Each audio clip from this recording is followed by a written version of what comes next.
আর ঠিক তখনই স্বপ্নের বদ্ধ ভূমিতে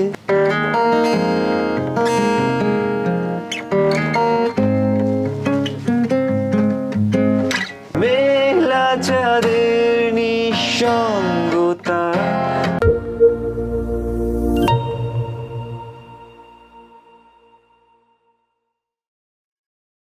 আবারও একজন গানের মানুষ নিয়ে হাজির হলাম। আর আজকের গানের মানুষটা আমার খুবই কাছের ছোট ভাই তিতাস। তোর গান বাজনার কি অবস্থা বল? গান বাজনা আছে, একদমই নিজের মতো করে প্র্যাকটিস করি। আর উজ্জ্বল ভাইয়ের সাথে আমার একটা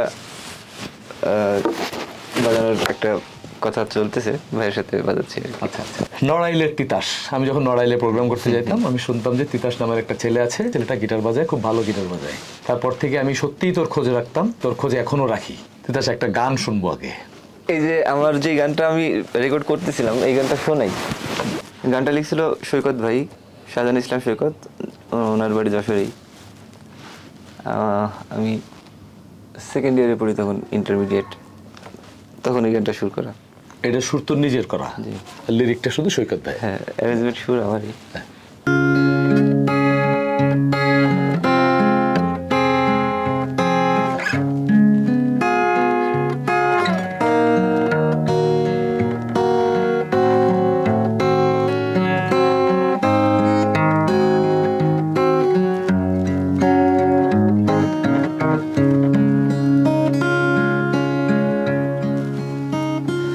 যারা কারুর এত জড়তা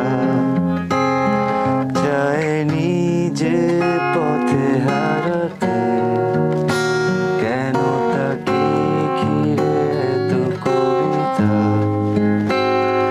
উপমা বিলাসে দুহাতে, কেন তাকে ঘিরে এত আলাপ, আদিগন্ত অবাধ বিচরণ, অভিমান অনুরাগ কারণ, যে চায়নি নিজেকে হারাতে। মেঘলা চাঁদের নিঃসঙ্গতা, আমার নির্জন বিষণ্ণতা,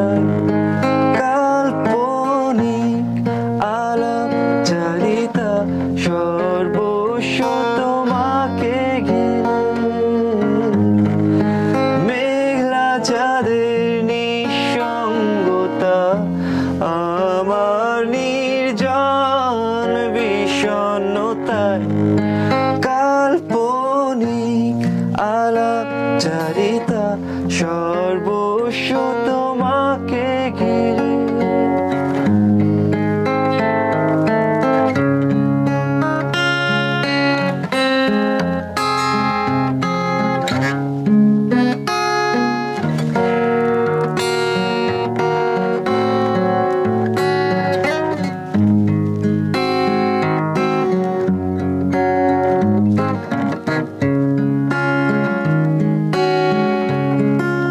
মায়াবী চাঁদের জোছনায় পারিনি ভোলাতে আমায়, হয়নি গানের সমাপন, এ রাত ভীষণ বৃষ্টিময়। মায়াবী চাঁদের জোছনায় পারিনি ভোলাতে আমায়, হয়নি গানের সমাপন, এ রাত ভীষণ বৃষ্টিময়। মেঘলা চাঁদের নিঃসঙ্গতা, আমার নির্জন বিষণ্ণতায়, কাল্পনিক আলাপ চারিতা, সর্বস্ব তোমাকে ঘিরে। মেঘলা চাঁদের নিঃসঙ্গতা, আমার নির্জন বিষণ্ণতায়, কাল্পনিক আলাপ চারিতা,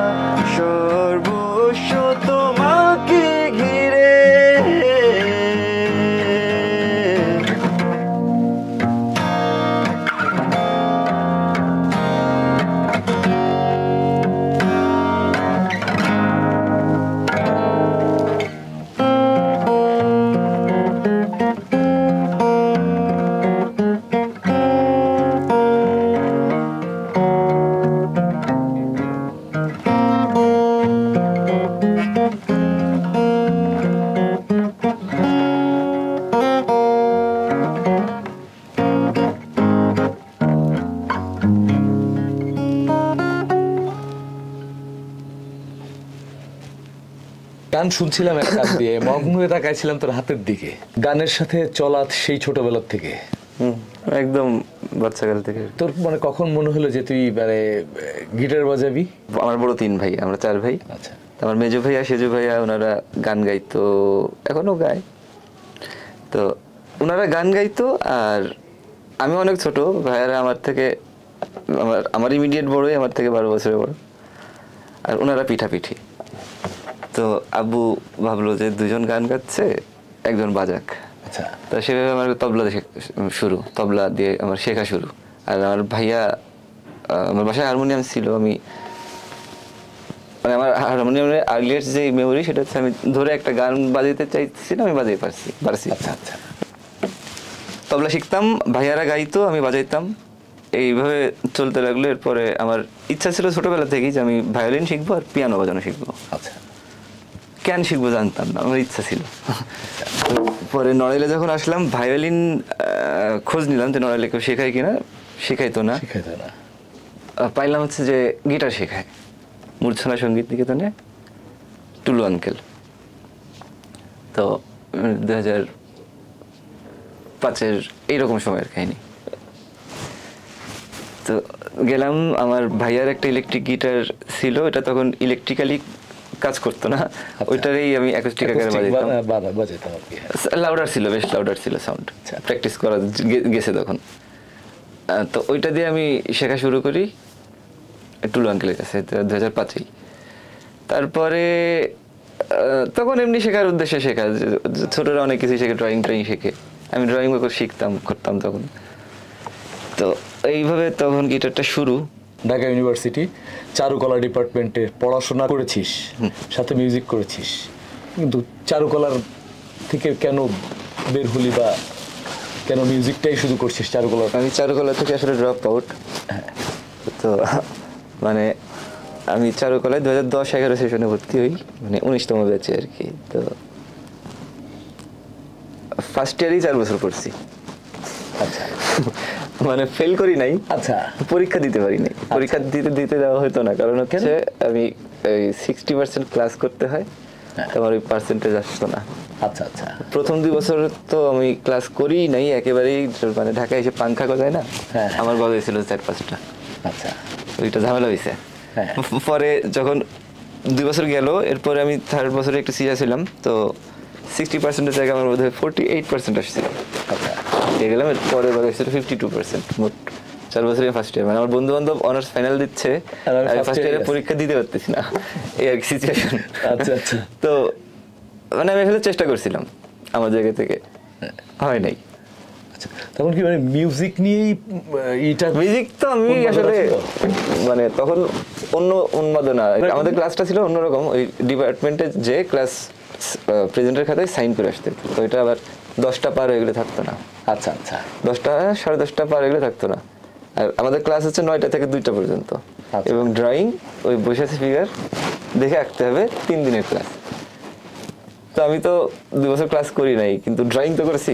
তো যাই হোক, ওই ফার্স্ট ইয়ারে আমার সহপাঠী যারা জুনিয়র সহপাঠী, ওদের থেকে তখন তুলনামূলক ফার্স্ট ইয়ার কাজ করতে পারতাম। তা আমার কাজ হয়ে যাচ্ছে, আমি আর পড়াশোনা যেটা হচ্ছে আমি ওই ক্লাসের প্রেজেন্টেশন দিতে এটা মিস করতাম বেশি। আচ্ছা আচ্ছা। হয়তো ক্লাসে গেছি, আমার হিসাব অনুযায়ী আমি 60%-এর বেশি গেছি, কিন্তু ওইটা মিস হয়ে গেছে। আমার বন্ধু কোঠার একটা ঝামেলা ছিল।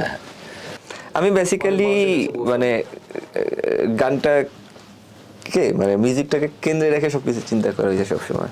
আচ্ছা আচ্ছা। এটা ইন্টেনশনালি না, ডিফল্ট হয়ে গেছে, কিন্তু হয়েছে আর কি। তো ওইটাই আমি কন্টিনিউ করতে চাই। কি সুন্দর সুরে গাইলি, কি সুন্দর একটা আওয়াজে গাইলি। গিটার বাজানো বেশি ভালো লাগে নাকি গান গাইতে বেশি ভালো লাগে? অনেস্টলি যদি বলি, গিটার বাজাতে ভালো লাগে বেশি। আমি একা যখন থাকি আমি কখনোই গান গাই না, একেবারেই না, ওই গিটারই বাজাই। এমনকি আড্ডায় যখন গিটার টিটার নিয়ে যাই, গান আসলে গাওয়া হয় না। আচ্ছা, কিন্তু তোর গান গাওয়া উচিত। তোর মৌলিক গান শুনবো। এই গানটা হচ্ছে, গানের ট্র্যাকের নাম হলো সূর্যের পথে। গানটা শুনি।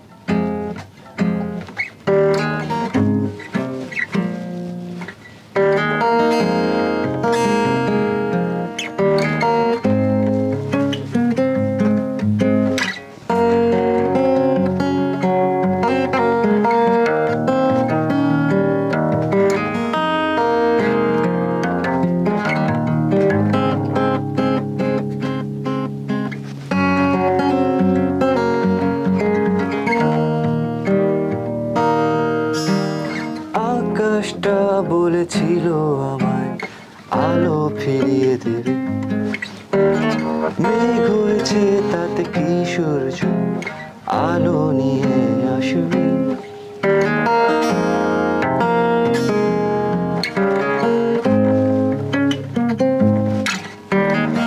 আকাশটা বলেছিল আমায় আলো ফিরিয়ে দেবে, মেঘ হয়েছে তাতে কি সূর্য আলো নিয়ে আসবে। ভয় পেও না তোমরা যেন আলো ফিরে আসবে, দেখো না কেন। ভয় পেও না তোমরা যেন আলো ফিরে আসবে, এবারে চলো।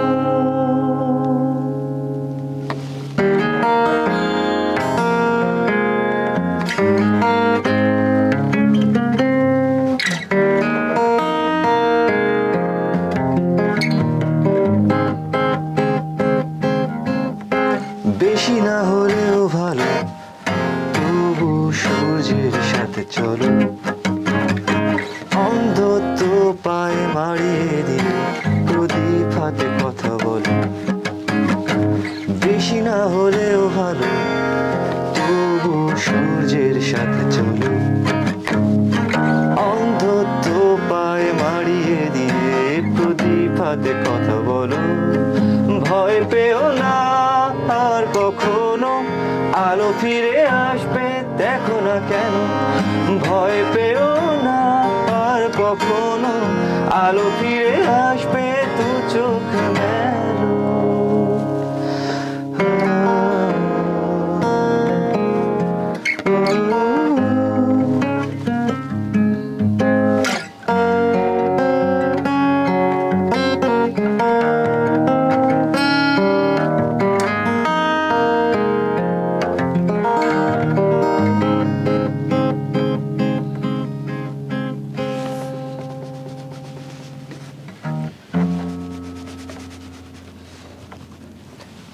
আর্টসেলের সাথে কাজ করেছিস, মানে বাজিয়েছিস অনেক দিন। আর্টসেলের মানে ব্যান্ড মেম্বার হওয়ার যে শুরুটা কিভাবে, আর আরেকটা কোশ্চেন সেটা হচ্ছে যে আর্টসেলের সাথে বাজানোর পর হঠাৎ কেন আর্টসেল থেকে বের হয়ে আসলি? আর্টসেলের ম্যানেজমেন্ট করে দুজন, মাহের আর বাঁধন। মাহের ঢাকার আর বাঁধনের বাড়ি কিন্তু যশোর। আচ্ছা আচ্ছা। তো বাঁধন আমার বান্ধবীর ছোট ভাই, আমার ক্লাসমেটের ছোট ভাই। তো সেভাবে বাঁধনের সাথে ওই যশোর নড়াইল থাকতেই পরিচয়। নড়াইলে আসা যাওয়া করতো, গ্রামের বাড়িও নড়াইলে। আর আমি যশোরে যেখানে থাকতাম ষষ্ঠীতলায়, ও ঠিক আমার প্রতিবেশী, আমার পাশের বাসাতেও থাকতো। তো আসতো, রেগুলারই আসতো। এমনকি ওকে ওর যে আর্টসেলের গান বা অর্থহীনের গান তখন আমি যেগুলো শুনতাম, এগুলো তখন শুনতো না। তখন ছোটো তো, 8-এ বড় মনে হয় তখন। তো এই গানগুলো আমার কাছ থেকেই চেনা। আচ্ছা। এরপরে ও আর্টসেলের ম্যানেজমেন্টে ঢুকলো, এটা মনে হয় 16-17 সময়ের। তো আমার আগে বাজাতে হচ্ছে জাহিন রশিদ। ও তো চিনেন, ওরে নিয়ে বলার কিছু নেই আসলে। ও বের হয়ে যায়। এরপরে তো আর্টসেলের একটা বেসিস দরকার, তখন হচ্ছে বাঁধন মায়ের এদের উপরে মনে হয় দায়িত্ব পড়ে যায়, তুমি একটা খুঁজে আনো। আচ্ছা আচ্ছা। তো বাঁধন আমার চেনে, সেভাবে আমার জিজ্ঞেস করে যে, আমারও ফোন দিয়েছিল, দাদা তুমি এই গানগুলো বেস গিটারে বাজাইতে পারবে কিনা। হ্যাঁ। তা আমি তো বেস গিটার বাজাইতাম না। হ্যাঁ। আর্টসেলের রিফ তো আমি বাজাইতে পারতাম। ভাবলাম যে মনে হয় পারবো। হ্যাঁ। তো আসলে এখন যদি আমাকে জিজ্ঞেস করতে বলতাম পারতাম না। আচ্ছা, এখন হইলে আমি না পারবো না এটা। ওই সময়টা আমি বুঝি নাই যে ব্যাপারগুলো আসলে এরকম। আর্টসেল দুর্দান্ত, আর্টসেল বাজাইতে যে আমি যা শিখছি ভাই, এটা একেবারে আজীবনের খোরাক। এই দিয়ে আমার জীবন পার করে দিতে পারবো, যা শিখছি। বের হওয়া আসলে মানে আর্টসেলের ইমেজটা কি বাংলাদেশে, যে এরশাদ ভাই নাই, ফয়সাল ভাই এবং জুয়েল ভাই অসাধারণ দুজন মিউজিশিয়ান। অবশ্যই। এবং তারা যেভাবে আর্টসেলে সার্ভ করতেছে বা তাদের কাছ থেকে যেরকম আউটপুট পাচ্ছে, আমি তো কাছ থেকে দেখছি, এটা আসলে মানে মানুষ যাই বলুক, তাদের সেই 100% এফোর্ট, স্কিলটুকু তাদের আছে। হ্যাঁ অবশ্যই আছে। কিন্তু মানুষ তারপরেও কিন্তু এরশাদ ভাই, কারণ আর্টসেলের ইমেজটাই ওরকম যে ওই চারজনই লাগে। তো এটা দাদাও আমাকে বোঝাইতো, সবসময় বোঝাইতো যে তুমি অবশ্যই আর্টসেলের পাশাপাশি অন্য কিছু করো, নিজের কানগুলো করো। উনিও আমাকে এই কথা বলতো, দাদা বহুতবার বলছে। ভালো মানুষও আমার মনে হয়, অবভিয়াসলি দাদা দুর্দান্ত একটা লোক। তো সিজান ভাই আসলে আর্টসেলের বেসিক্যালি ওনার জায়গা আর্টসেলটা। এখানে আমি কেন, আপনি ওই যে ভিক্টর উটানের ওয়াইনে যদি দিয়ে দেন, হ্যাঁ সিজান ভাইয়েরই জায়গা, এটা ওটা ওনারই জায়গা অবভিয়াসলি, নিঃসন্দেহে। আমি তো মানে এগুলো রিয়েলিটি। তো এটা আসলে আমার তো নিজের ক্যারিয়ার তো বানাইতে হইতো। তো আমার মনে হয়েছে যে এটা এখানে থেকে আমার এখন মিউট হয়ে নিজের কাজের জন্য গোছানো উচিত নিজের। তো আমি ওইটাই করছি আর কি। তোর মৌলিক গান 2টা শুনলাম, শোনার পরে 3 নাম্বার গান শোনার ইচ্ছা পোষণ করছি। এইটাও অনেক ছোটবেলারই গান। গানটা থিমটা এরকম যে মানুষের তো আসলে বাঁচতে স্বপ্ন লাগে, হোপ লাগে। তো আমরা হয় কি যে স্বপ্নভঙ্গ হয়, স্বপ্নভঙ্গ হলে তো আমরা সুইসাইড করি না বা মারা যাই না, নতুন একটা স্বপ্ন দাঁড়ায়, রিপ্লেস করে। তো আমরা নতুন স্বপ্ন আসলে আসুক, কিন্তু পুরনটারে জিয়ায় রাখতাম বা জিয়ায় রাখতেই পারি, ওইটার কন্টিনিউ করা যায় তো, অ্যাবেন্ডন না করে। তো ওই থিমের উপরে আর কি গানটা, স্বপ্নের পুনর্জন্ম।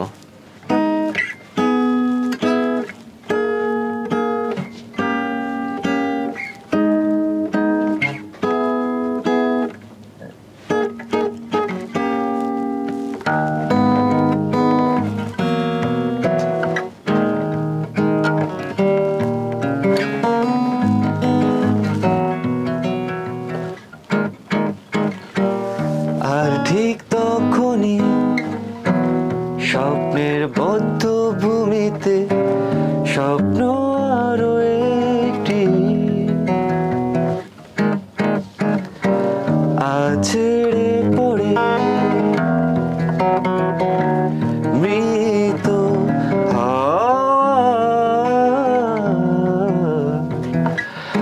অপেক্ষায়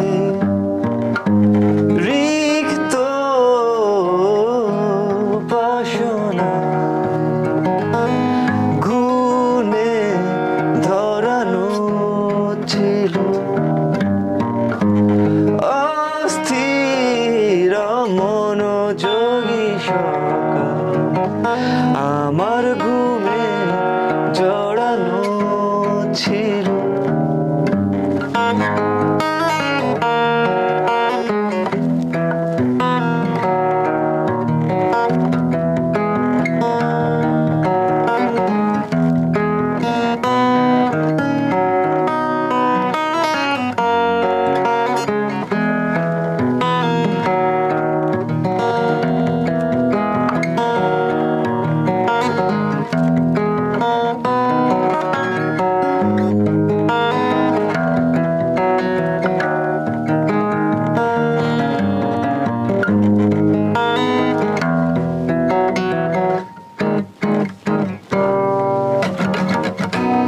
ক্লান্ত হয়ে আমি শ্রান্ত হয়ে আছি, বদ্ধ ভূমি থেকে স্বপ্ন কুড়িয়ে নিয়ে চলি আমার মৃত প্রায় স্বপ্ন নতুন আশাতে একই সুরে গান গায়, রিক্ত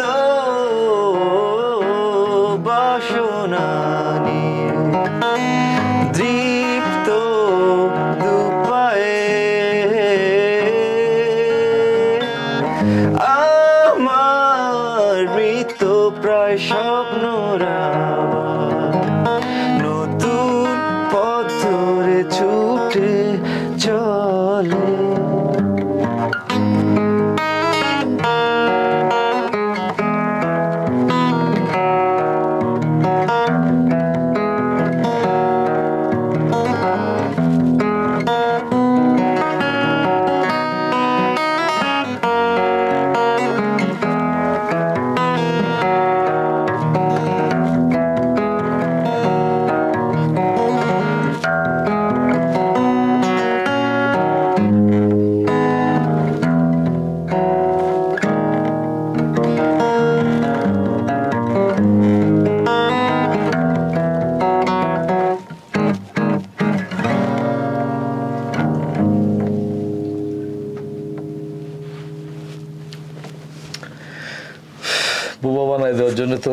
মানে এই প্লেয়িং আর এই গান যথেষ্ট।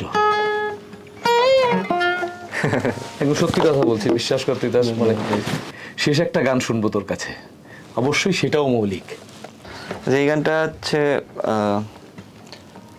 আমার এখনো অসম্পূর্ণ, কিছুটা কিছুটা অসম্পূর্ণ আছে। এটা আমার যেই স্বপ্নের পুনর্জন্ম গানটা শোনাইলাম ওইটারই এক্সটেন্ডেড ভার্সন বলা যায়, বা এটারই পার্ট। হ্যাঁ, মানে ওইটারই সেকেন্ড পার্ট। আমি এখন এটার নাম দিই নাই, হয়তো স্বপ্নের পুনর্জন্ম 2 বা এরকম কিছু একটা নাম দেবো। আচ্ছা, তো এটার গানটা শোনাই।